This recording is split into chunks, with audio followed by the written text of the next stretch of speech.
السلام عليكم ورحمة الله وبركاته، ازيكم يا حبايب قلبي؟ اخباركم عاملين ايه؟ يا رب الكل يكون في افضل حال. حلقة جديدة معاكم النهارده، مكملين في سلسلة الفيديوهات القصيرة اللي وعدنا حضراتكم بيها. هنتكلم النهارده في موضوع مهم جدا بما اننا في رمضان. هل يا دكتور السواك افضل ولا الفرشة؟ هما الحقيقة الاتنين مهمين والاتنين كويسين، بس السواك اقول لك قولا واحدا قطعا ان السواك افضل من الفرشة. ليه؟ ما كانش وصلنا بيه سيدنا النبي صلى الله عليه وسلم؟ مش ربنا بيقول لك سيدنا الرسول صلى الله عليه وسلم كان بيقول في حديث في معناه، مش عايز اقول لك نصه بالظبط يعني، لولا ان اشق على امتي لامرتهم بالسواك عند كل صلاه.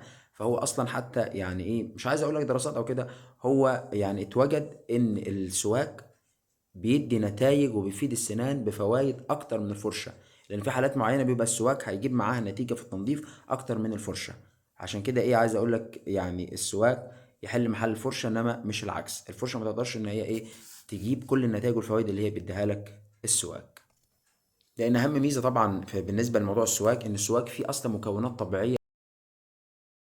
هي لسه مفيده للسنان، بعكس الفرشه يعتبر هي حاجه اصلا صناعيه او كده. انما السواك انت حاجه بتاخدها طبيعيه، ما بيبقاش فيها اي تعديلات صناعيه، بتتاخد زي ما هي، بس بتتوضب وتتعدل من الشجر ده، وتبدا انك انت ايه تنظف بيها سنانك. شوف حتى السنان سبحان الله، على سنه وهدي سيدنا النبي صلى الله عليه وسلم، الارث اللي سابهن، زي ما يقول صلى الله عليه وسلم: تركت فيكم ما ان تمسكتم به لن تضلوا بعدي ابدا. حتى السنان ممكن حاجه واحد يعني يقول لك حاجه بسيطه، يعني الرسول ازاي ادانا الحاجه اللي تخلينا ايه نقدر نحافظ عليها. لان عارفين طبعا مشاكل السنان بترتب عليها مشاكل في باقي الجسم كله، هضم، مشاكل حاجات تانية، بيجيب امراض ساعات تاثر على القلب. اتكلمنا في حلقات كتير، برجع القناه وشوف الحلقات اللي احنا اتكلمنا عنها.